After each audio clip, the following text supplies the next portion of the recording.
Ware forces a fumble. Smith will pick it up, eventually get thrown down hard by Terrence Newman out of bounds, short of the first. Bam. Now Smith wanted a penalty. He'll grab linesman Mark Steinkirchner. Never grab Kirsch. Smith said after the game, quote, "You're not supposed to touch a ref. I understand that." He's gone. Ejected. 1 catch. 18 yards. Panthers must do it without their best player this year. 2:39 left in the fourth. They're down. Delhomme needs a wide receiver replacement hero. Ricky Proehl's the man. Proehl, 104 yards receiving. Panthers lead, but the Cowboys come right back. 1:12 left. They're down 3. Cundiff to send this game to overtime, all likelihood, but no, doesn't do it. But guess what? Roughing the kicker. However, Ken Lucas said, "I tipped the ball. I tipped the ball. Definitely I touched the ball. Both me and God know it." However, doesn't happen. They review it. Call stands. Second chance for the Cowboys. Forget the tie. We're going for the win. Bledsoe, fade for Glenn, right side, gathers it in over the shoulder. Touchdown, Terry Glenn. And Terry Glenn jumps up and down like a little boy on Christmas Eve.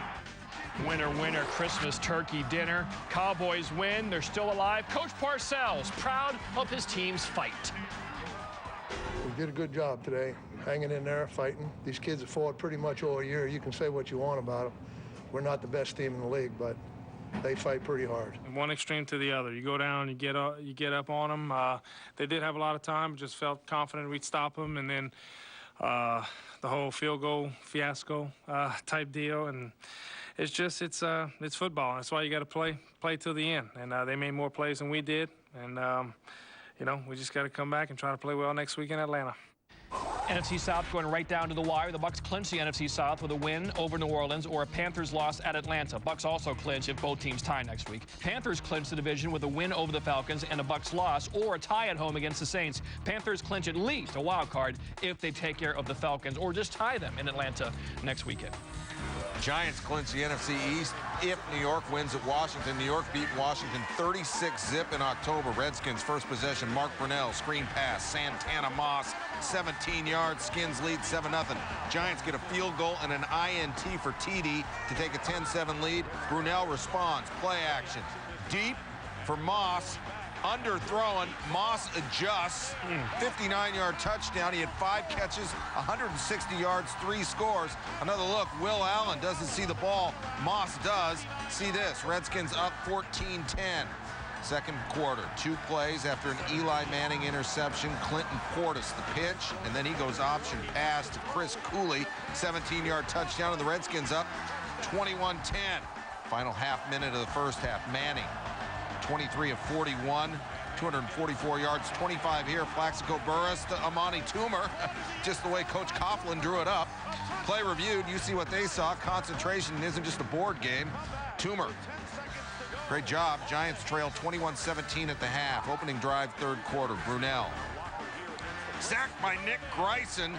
Brunell done for the day, sprained right knee ligament, MRI Monday. He has a chance of playing next weekend, according to the Skins. There's Patrick Ramsey, used to be a starter, comes in, has to call a timeout in his first drive, and later in the drive, another time. Can you understand the words coming from my mouth? Well, after that second timeout, Ramsey to Santana Claus. He snatched that thing from I don't know where, Coach Gibbs said afterwards. 72 yards, 28-17. Fourth quarter, 28-20. Tiki Barber, 16 carries, 80 yards. Portis, 27 carries, 108 yards, and this from 19 yards. Redskins, 35-20. Tom Coughlin not happy. Coach Gibbs, well, he's the other extreme. It was just hard fought. I mean, you could tell from the sideline it was guys were really going after each other. It was a Big East tough deal. Obviously, it was a big game and a big rival between the Giants and the Redskins. A long time history of great games, and both teams were playing for a lot. You know, high stakes this game, and we didn't come out and play our best game. Oh, man, how's this next weekend? New York at Oakland, Washington at Philly. Giants and Redskins can both clinch playoff spots with wins. Panthers can also clinch next week with a win, which would leave the Cowboys on the outside looking in. The Vikings must win Sunday against the Ravens to keep their hopes alive, and you can see that game on ESPN. Inside this sports center, the Chargers find themselves under the mistletoe as they kiss their playoff hopes goodbye in Kansas City. Sean Alexander ran his way into the record books on Saturday in Seattle. See how an early gift from his coach helped him get there. You can bet Shaq and Kobe won't be exchanging gifts on Sunday, but Pat Riley thinks his Heat team has been waiting for handouts all season long. And we look back at 2005 with a twist of our head and a wink of our eye. From Tiger to Duncan, it was quite a year. Relive the moments we all did cheer.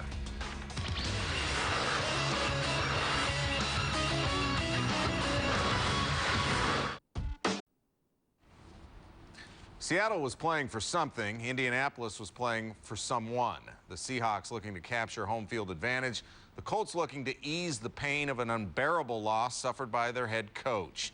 While Tony Dungy was with his immediate family mourning the death of his 18-year-old son, his extended family returned to work because, as one Colt said, it's our obligation, and we will fulfill that obligation because that's what Tony wants us to do. Assistant coach Jim Caldwell, the man Dungy left in charge of the club. And they don't call it the Great Northwest just because it's beautiful country. There's beautiful people there as well. They had a moment of silence 15 minutes before the teams took to the field. And everybody thinking about Tony Dungy and his son. Colts players had a black horseshoe logo decal on the back of their helmets with the initials JD for the late James Dungy inscribed. Sean Alexander, 25th touchdown. Seahawks up 7-3 in the first. Next Colts possession, Peyton Manning play action to Troy Walters. 39-yard game. Drive ended in a blocked field goal attempt. Manning's day ended after that. Colts missing several key players. Seattle's key players performed, like Matt Hasselbeck. 17 of 21, 168 yards, 2 scores. There's Alexander again. It's 21-6. That's 26 TDs this season, one shy of tying the NFL record. Now we're late fourth quarter. Seattle, after recovering a Jim Sorgi fumble, Maurice Morris doesn't get in the end zone. Ball inside the 1. Now Alexander's on the sideline. His running backs coach had said he was done. He says, "Oh, wait." And Mike Holmgren says, "Help, wait."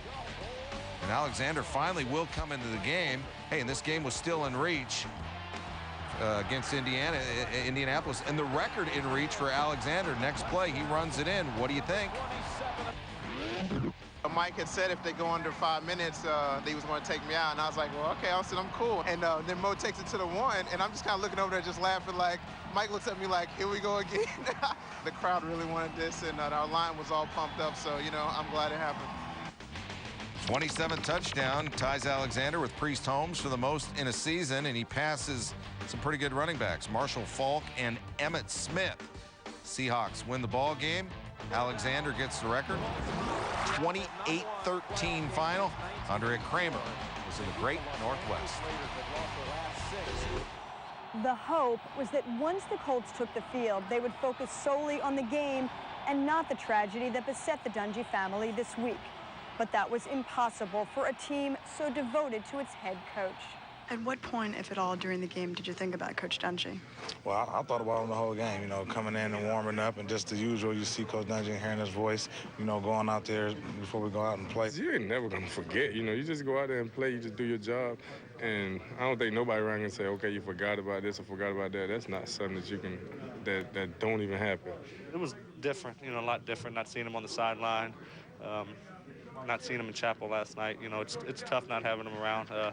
You look for him for, you know, everything for this team. We lean on him for a lot. I think everybody, head coach and his family, on our minds, obviously throughout the entire second half of the week, and you know, and during the game, and we had the patches on the back of our helmets in honor of his son. So I think everybody carries Coach Dungy, and our prayers are with him. But when you're out there playing, you're out there trying to do your job.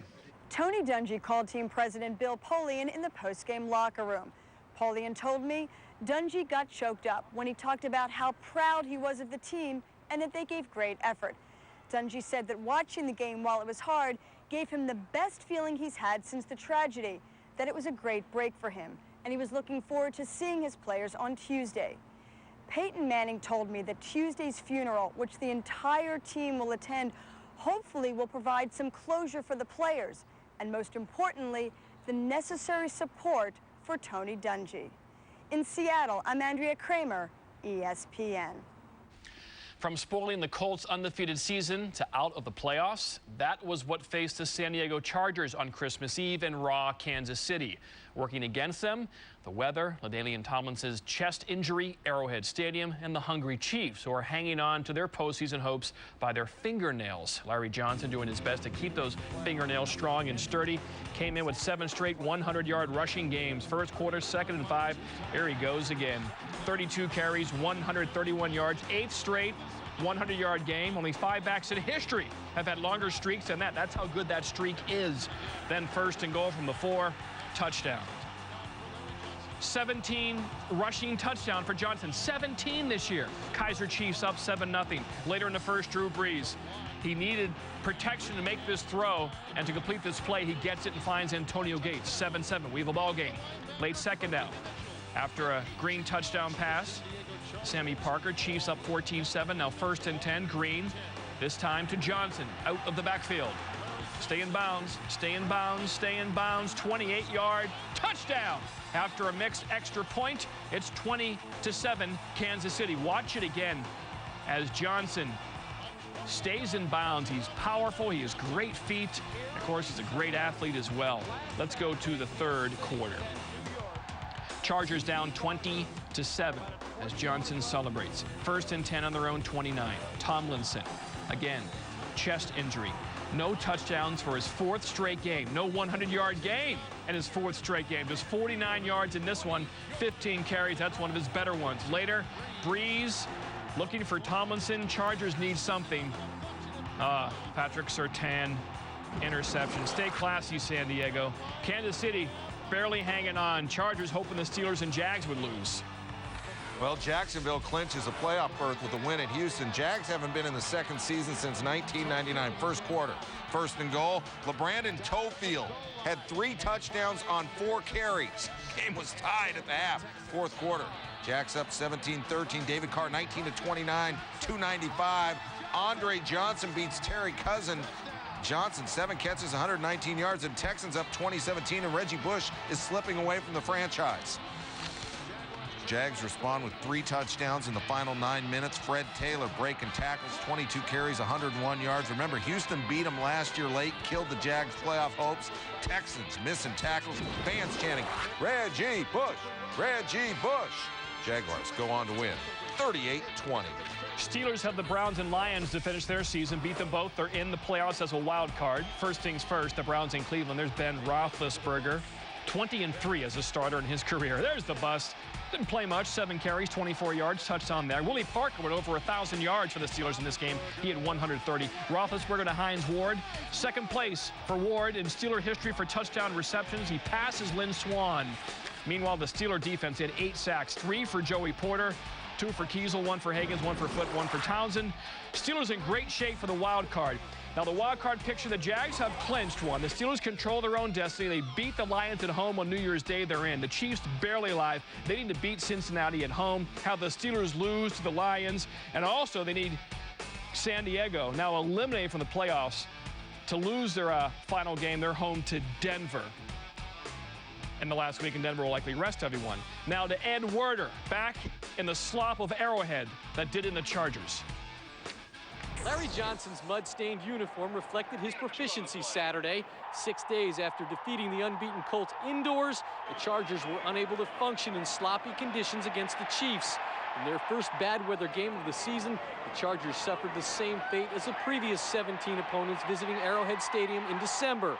They were defeated and thus eliminated from playoff contention. Well, it's upsetting. I mean, this is obviously this is a tough team. It's a tough place to play, but you know, we felt very good coming into this week and this game. And I mean, I think we're running on such of a high from last week. I just thought it was going to roll over to this game because the guys are pretty excited going into this game today. From my perspective, and I told our football team, I said, we didn't lose today, we were beaten. Kansas City Chiefs did everything that was necessary to win the football game. On the dry erase board in the Chargers locker room under the heading of goals was this number, 17-1. It reflected the Chargers' determination to end the Chiefs' 17-game home winning streak in December. Instead, the number now is 18-0, and it's the Chargers who are playing for nothing in their regular season finale next week. In Kansas City, I'm Ed Werder, ESPN. 5 of the Chargers' losses this season were by 4 points or less. 3 of those losses came at home. Hey, Sean Salisbury, what happened to the team that no one wanted to play in the postseason, the Chargers? Well, Butch, they don't have to worry because they don't have to play the Chargers. In my opinion, probably the best team not to get in the playoffs since I've been covering football. That being said, they're not in the playoffs, so they're not a great football team. This is like Sybil, so many different personalities, whether it's not being able to stop the run, whether it's being the #1 rush defense, whether it's giving up huge plays, whether it's not getting LT the football. If you're a great team, you find a way to close and to finish. The Chargers didn't do it. While they may be great, they can talk about that at home because they'll be watching 6 other teams in the playoffs in the AFC. Chad Johnson was glad to play the role of Santa Claus on Saturday, but his team may have given the Broncos the biggest gift of all. And the NFC playoff picture is vastly different from just a month ago. Ahead, why the Falcons are singing Blue Christmas, while the Redskins and Cowboys think it's a wonderful life.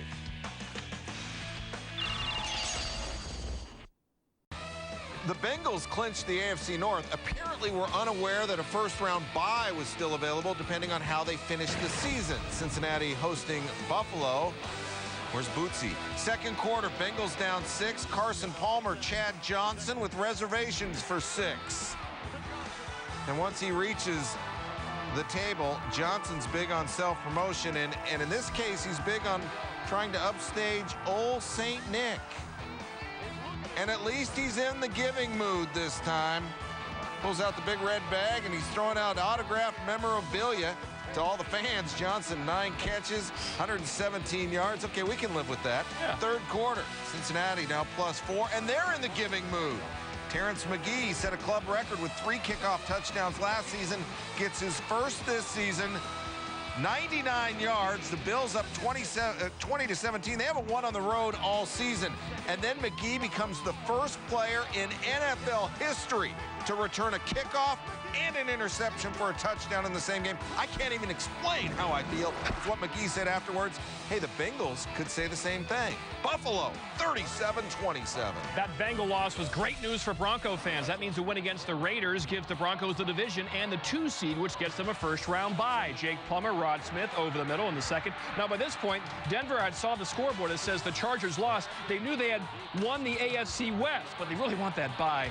Mike Anderson, 16-0 after a botched PAT. Still second, Kerry Collins, 17 for 41 in this game. Nick Ferguson pick.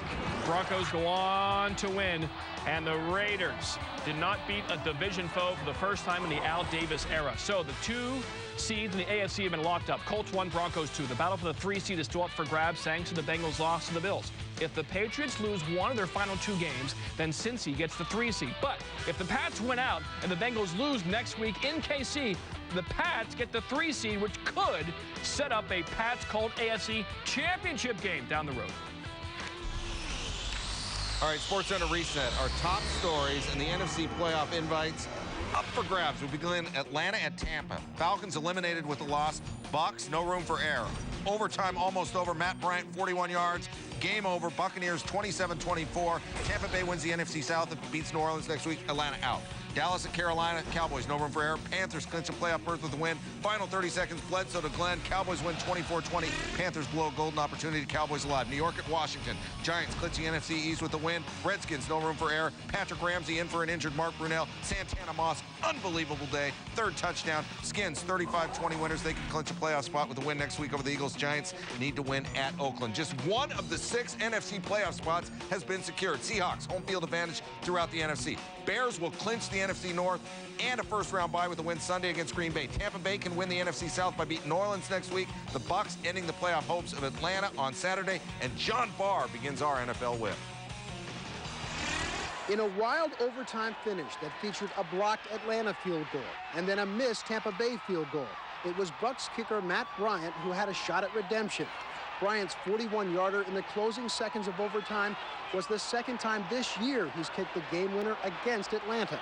This time, it cost the Falcons a shot at the playoffs. To have that kick blocked, it kind of, put everything in perspective. Like, maybe this just ain't our year, man. I mean, things just not going the right way for us. We have so much talent. I mean, you think about not just trying to make the playoffs. You think about winning a Super Bowl. That's how much talent we have. But we haven't played that way throughout the season. Next week, Atlanta plays Carolina at home, a game that could have meant everything for the Falcons' season.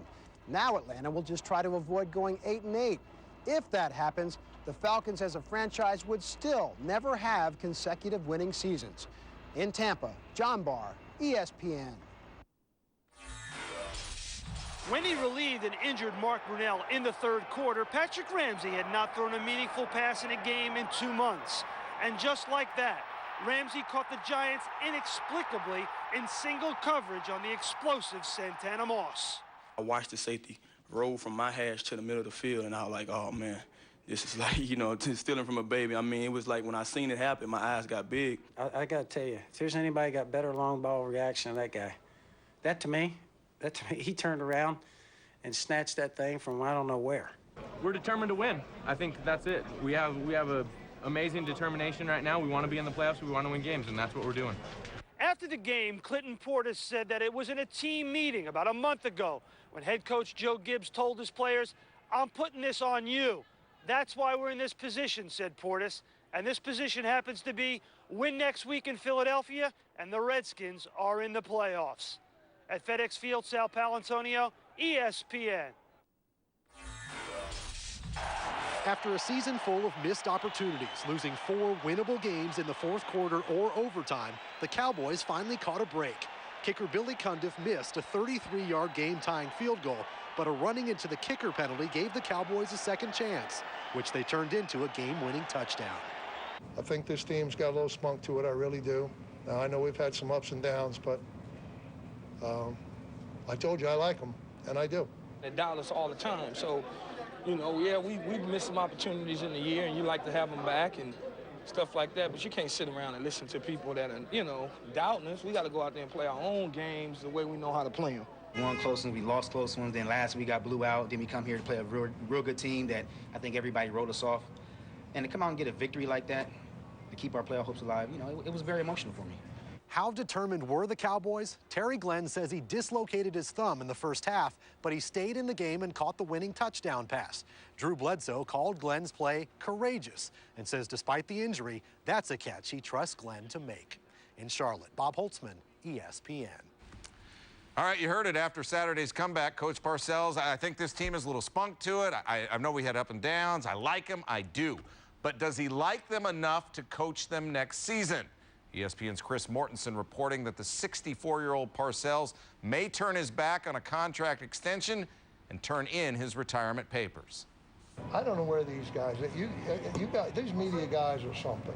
I don't know where any of that comes from. Why don't you write about these guys today, okay? Not me.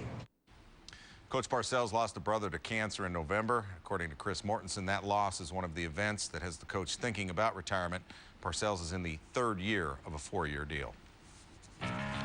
Where Reggie Bush plays next season may be the least of his concerns, but it is the focus of many teams in the NFL. Closer look at the Bush stakes. And nothing says Christmas quite like two guys who don't really care for each other. Why Kobe's team is a little hollier and jollier than Shaq's.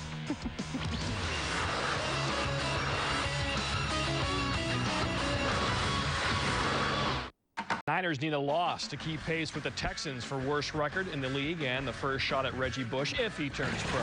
Who needs Reggie Bush when you have Maurice Hicks, a 27-year-old out of North Carolina A&T? First quarter, here he goes. Look at Adam Archuleta. Oh, he thinks he has Hicks.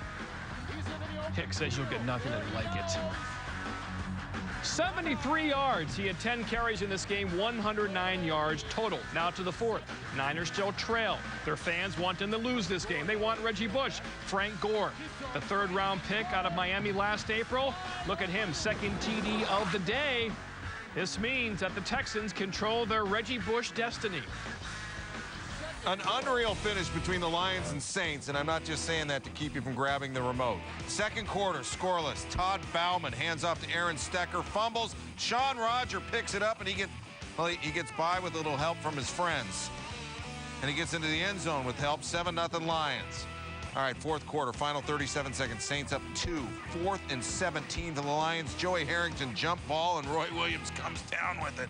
Lions field goal range, getting close. And if some Joey to Roy is better, is good, more is better. 3rd and 10, 23 seconds left. Harrington to Williams, first down, 18 seconds to go. Lions decide not to spike it.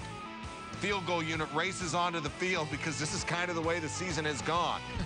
Jason Hansen, Washington State University, 39-yard field goal attempt as time expires. And somewhere, Matt Millen is smiling, and that's a rarity. Lions win it, 13-12. Are you feeling a draft? If the Texans lose in San Francisco next week, Houston will have the #1 pick for the second time in 5 years. The Niners, Jets, Packers, Saints all have 3 wins. Still have a shot at selecting number 5 with the #1 pick if he goes pro. Yeah. All right, the Nick Saban-led Dolphins look to run their winning streak to 5 games, home to the Titans. Gus Frerotte was questionable with a finger injury, but he played. Chris Brown was questionable with a shoulder. He didn't play. Ricky Williams did. 26 carries, 172 yards. The Dolphins have the same record as the Falcons now. Dolphins 4-0 in December. All right, USC Trojans are making a case as the greatest college team of all time. Up next, another legendary squad steps up to take on Pete Carroll's team. And Terrence McGee didn't wait until after Christmas to do his returning.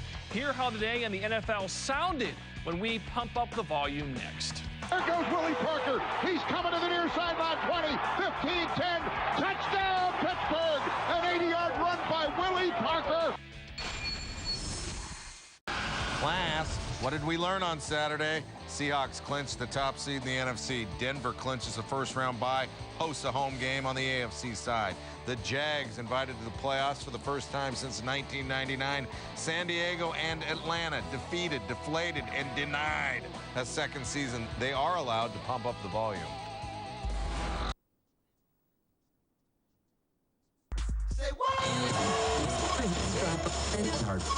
They find Johnson in the left flat at the 25, and Johnson stays on his feet, 15, 10, and stays on his feet inside the 5. Touchdown, Kansas City. He would not go down. Bledsoe, fade for Glenn, right side, gathers it in over the shoulder, touchdown, and Terry Glenn jumps up and down like a little boy on Christmas Eve. First and goal at the 1. Sean Malone setback. He gets it going left. He dives over. Touchdown Seahawks. And Sean Alexander ties the record of Priest Holmes.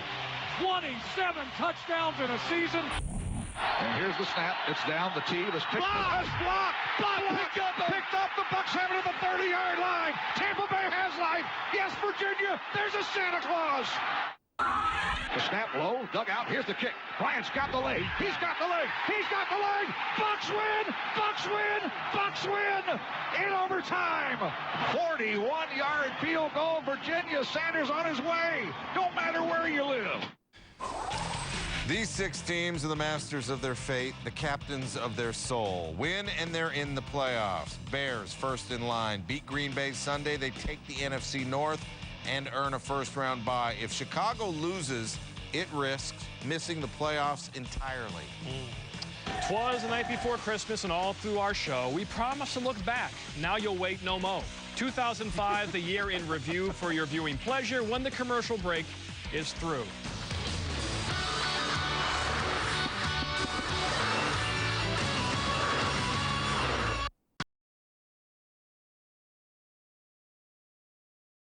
Super Bowl 40. Would Brett Favre and the Packers have enough powder in the muzzleloader for this bear hunt? Chicago wins the NFC North if it wins at Green Bay. Rex Grossman, first start since week 3 of last year. First quarter, 3rd and goal. Grossman, Muhsin Muhammad, touchdown. Bears up 7-0. Early second, Packers answer back, or so they think after the hugging. A lot of hugging. It's Christmas. Favre, tackle eligible, Mark Tauscher. Big fella, 6'6", right there with reservations for 6, and then he does, and I don't think we can call this, can we call that the Lambeau leap? No. Fall. Yeah, it wasn't good. It made for great video, but it was called back on a penalty, so it's like it never happened. Same drive, 3rd and goal, Favre picked off by Mike Green, but defensive pass interference, so it's like it never happened. 1st and goal, this happened for real. Noah Herron, say cheese! First career touchdown. And this game is tied. Now that's a leap right there. Still tied, still 2nd quarter. Grossman, Gator flashback, going deep. Bernard Berrien, 54 yards. Pack also getting called for a roughing the passer. Grossman, 11 of 23, 166 yards. Same drive, same score, not anymore. Thomas Jones, 25 carries, 105 yards, and the Bears lead 14-7 at the half. Third quarter, Brett Favre never saw Lance Briggs, and he is not going to like what he sees here. Christmas gift. Briggs walks in. Bears 24-7 after 3, fourth quarter. Packers playing catch-up with 8 minutes to go. Antonio Chapman. Punt return up the middle, and 83 is going 85. There's no catching him, the Cincinnati kid. And the Packers make it a 10-point game. Stayed in bounds right there. It is 24-14, 4 minutes to go. Bears 4th and 1, field goal range. Lovie Smith, he's a gambler. Grossman going end zone. Incomplete. Muhammad can't hold on. Packers ball down 10. 2:41 left. Favre. Andre Thurman, 33 yards. This drive would lead to a 26-yard field goal, but Ryan Longwell missed twice from inside 40. It's 24-17. Brett Favre, 35 career game-winning comebacks. Bucks 26 to go, and Favre to Donald Driver, 6 catches, 107 yards, 56 on that play, but Green Bay no timeouts, and the Bears defense then turned up the heat. They sacked Favre a couple times before this ended it. Favre looking for some Holy Ghost power on a Sunday. Not finding it. Intercepted by Clive Harris. Bears win 24-17. Clinch the division and a first-round bye. Bears sweep the Packers for the first time since 1991. Brett Favre, 30 of 51, 317 yards, no touchdowns, 28 picks this season. That's a record for him, one he didn't want. Back in 1993, he tossed 24 interceptions. The Bears win the NFC North. It's their first division title since winning the NFC Central in 2001. Just Chicago's third division title in the last 15 seasons. The Packers score 17. Hey, that's good against the Bears defense, which is allowing just 11 plus per tops in the NFL. Cedric Benson, he got the rookie pub, but Thomas Jones is just 27 rushing yards shy of 1,300 this season. Only Walter Payton did that as a Bear. Hey, George Smith, what'd you see? Done in the division now. The Vikings need a win to keep the hope alive in the playoff race. They're in Baltimore where the Ravens have been out of the race for 2 months. Brad Johnson, the former Ravens, Travis Taylor. Vikings go up 7-zip. That is the Visa Skycam play of the game. Ravens at their own 37. Kyle Bowler had a huge game. So did Derek Mason. Nice catch, first down. Tremendous ability to hang on to it. A few plays later, Ravens are at the 6. And Bowler finds Todd Heap. This is a heap of trouble for the Vikings. Touchdown, tied at 7. Heap was huge in the first half. And that was an afterthought in the second. Second quarter, Johnson over the middle. Corin Robinson hearing footsteps. And now he thinks he hears reindeer. Take one more look. Crushed. Penalty on the play. Drive alive. Same drive. Vikings 2nd and 25. 2nd and 25. Troy Williamson. Afterburners down the sideline. Would look like it would pick up about 8 or 10. Goes big all the way down to the Ravens 16. Baltimore missed a lot of tackles, uncharacteristic for their defense, but the Vikings D was even worse. Johnson, Jermaine Wiggins, cannon shot, 14-7. They'd lead 14-10 at the half. Jump to the third quarter, 17-10 game, 3rd and 7. Third downs difference in this game. Bowler, Mark Clayton. And he goes in. The Ravens were a remarkable 10 of 15 on third downs.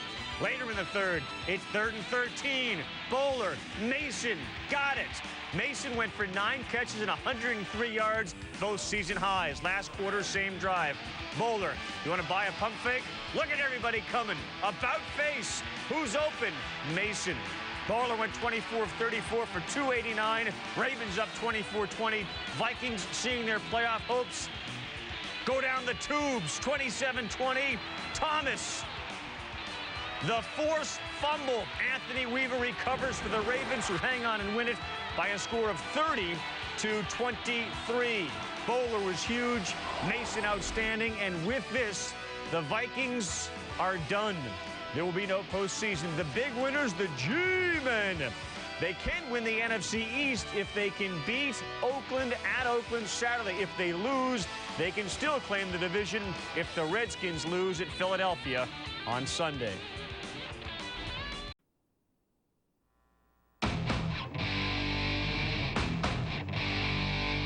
I love Mr. Terry Glenn, the boys with a win, a Bush in Houston. Once again, I love Mr. Rogers Hood, the little train that could, a little Hollywood and twins. And I love you too. And I love you too. Here we go now. I love the new Miami Vice, the naughty and the nice, a gift from Holmgren with the win.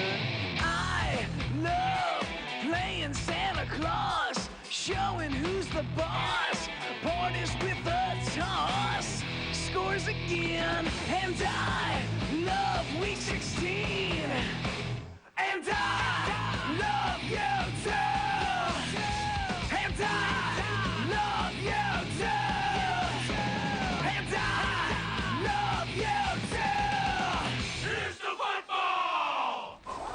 Feeling the love in the NFC entering Week 17. You got 3 division leaders. The Buccaneers are there as well. 3 teams are in. 4 can get in if the Bucs win the South with a win against the Saints. Wild card, Panthers and Skins, inside track. Sean Salisbury, in 1 week, who's standing in the NFC? Oh, what a great and jumbled NFC playoff picture, Carl. We already know about the Bears and the Seahawks winning their division. Now it comes down to the other 2 division winners. I believe it's going to be Tampa Bay. They're going to take care of New Orleans, and the Giants are going to win their division. That leaves us with 2 teams left. And who is it? I'm going with Carolina. I believe they can handle Atlanta, especially since Carolina, schizophrenic, but got so much to play for. And then finally, the Washington Redskins. Maybe no hotter team in the NFC other than Seattle, and the way they're playing, they may pose the biggest problem for the Seattle Seahawks. Redskins get in with a win. Those are your 6 playoff teams in a far better NFC than we expected, Carl Ravitch. Sean Salisbury, thank you. Oft-used cliche. No one really controls their own destiny, but these teams do control their playoff fates. This is the time of year you don't want help. Bucs, Panthers, Steelers, Redskins can clinch with wins next weekend. Will Marshall Faulk continue his run as a Ram, or is his run done? Faulk says he has not decided, and this is his 12th season. Faulk has 1 touchdown, none rushing the ball, tallied just 267 yards, running in a reserve role, knows that it's a business decision. Reggie Bush. Halftime here on Sportcenter, trying to re-rack, reset, rewind the show so you don't have to rethink what you may or may not have missed. NBA, Gilbert Arenas steal, going all the way, and the Wizards will win Arenas at 34-7 to beat the Lakers. Bulls and the Cavaliers. Off the inbounds pass, LeBron James. He is fading away. LeBron at 32 and the Cavs a winner. And then there was Monday Night Football for the final time. It was the Jets, but still, the Patriots' performance on Monday night conjured up images of past Super Bowl runs, preventing a single first down in the first half, and not 1, but 2 Mike Vrabel touchdown catches. Teams haven't been able to run the ball against us, and I think, if we can just continue to do the things that we've been doing over the past couple weeks, I think we'll be hitting our stride at the right time. If you want to measure progress, I don't know how you can measure it, but, I think you've taken some steps in the right direction. It's very much a cliche, but playing 1 week at a time, that's what it's all about. And if you look at the task of getting to the Super Bowl every year, if you said, a few years ago in 2001, we'd beat the Rams, Pittsburgh, and Oakland, we'd go, God, that's a lot. But when you look at it 1 week at a time, that's what we got to focus on. We're still going to get tested, and then the kind of playoffs unfold. So, right now our focus goes to Miami. And their focus, of course, is on Teddy Bruschi, who left the locker room slowly and limping badly. I asked Teddy, "Are you okay?" He said, "I'm okay." And then, knowing Bill Belichick's tight restrictions on injury information, I asked Bruschi, "Are you going to play next week?" He just chuckled and moved on. At the Meadowlands, Sal Palantonio, ESPN. Sal, thank you. Tom Brady improved his Monday Night Football career record to an un-Brady-like. That's just 4-3, big deal. However, those 4 wins do tie Drew Bledsoe's team record for most Monday night victories. On Mondays, Brady's completed 66% of his passes, thrown 15 touchdowns, only 7 picks. On 4 of his 7 Monday nighters, he's thrown 3 touchdown passes. Chris Connolly now on what for many people was the best thing about Mondays. Before there were Monday nights brimming with cardiac comebacks. Lord, you can take me now. I've seen it all. Preposterous catches. He did what? Absurd impacts. Moore takes it in. And ridiculous runs. What you've seen tonight is a truly great football player. All with state-of-the-art sounds and pictures to match. There was, well, nothing. The 1960s featured the summer of love, but the Mondays of despair.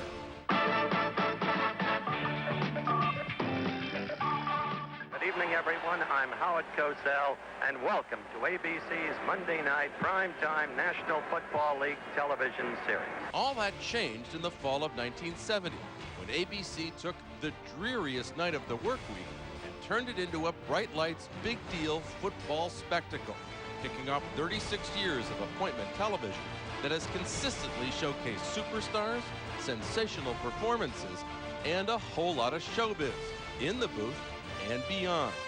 With Howard Cosell and Don Meredith as its mouths that roared, Monday Night Football immediately became the NFL's rock star broadcast. There's been comedy. Coach, it's good to be back, and I've missed you. I didn't know you cared. Yuck. Real-life tragedy. ABC News has confirmed that John Lennon, a member of the famed Beatles, was shot twice in the back, dead on arrival. An unspeakable tragedy. Fashion farce. Tonight, at a time when they desperate, their won't. W-O-N-T. Oh, Howard. The education of Dandy Don continues. And most of all, plenty of drama. From the courage of Brett Favre's 2003 performance on the day after the death of his father, to Randall Cunningham's 1988 balance of power. From a 107-yard missed field goal return to a 1-yard plunge that created a cult hero. Monday Night Football was must-see TV well before the term was invented, for reasons that often as not had little or nothing to do with the combat on the field. This is a don't try this. No, don't try this. Over more than 3.5 decades, Monday Night's Warriors have displayed quick feet, soft hands, golden arms, all too human legs.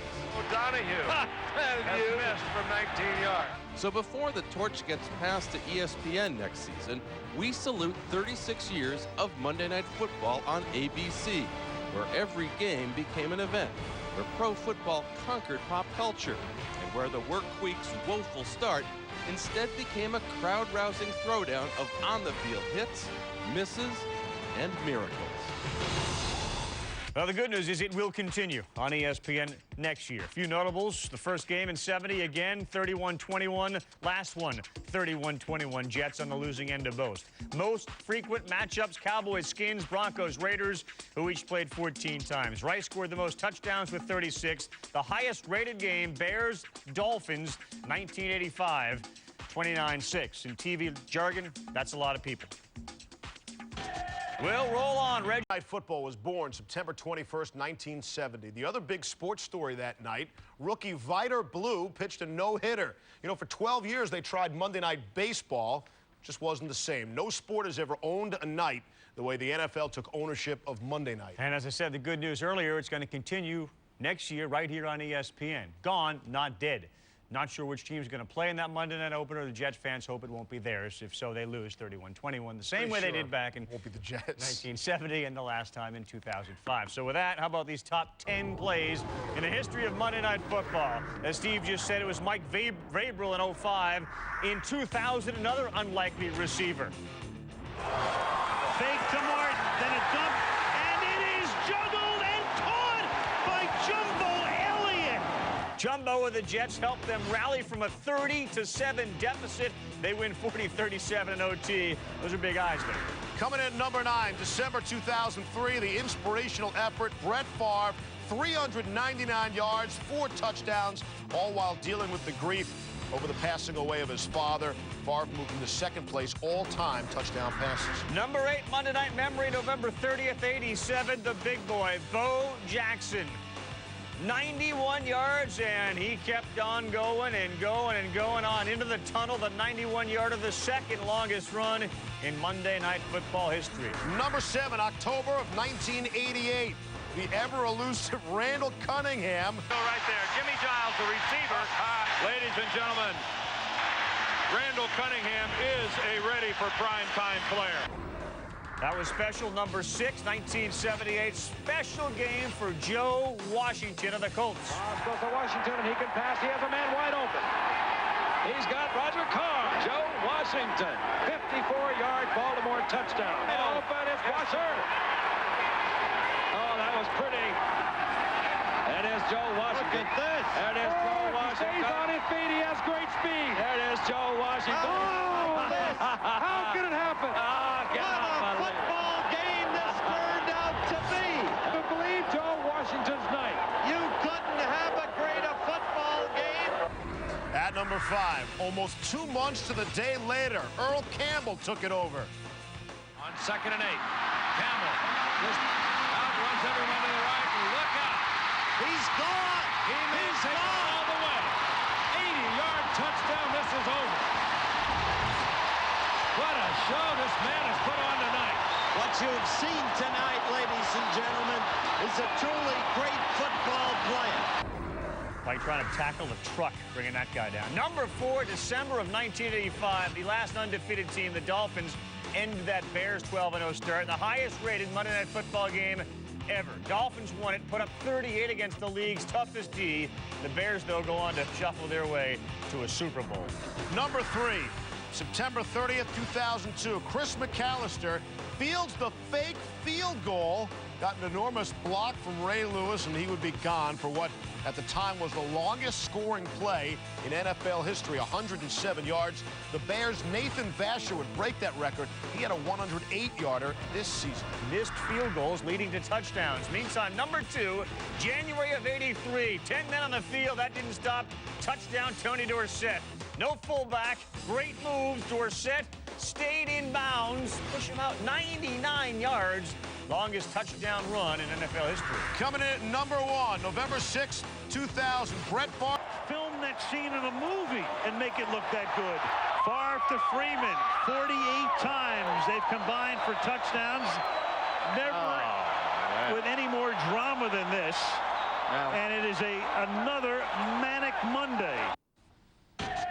There have been a few of them. Coming out, we got what you got to watch for in college hoops. The nation's leading scorer, Adam Morrison, leading Gonzaga into Tiger territory to take on Memphis.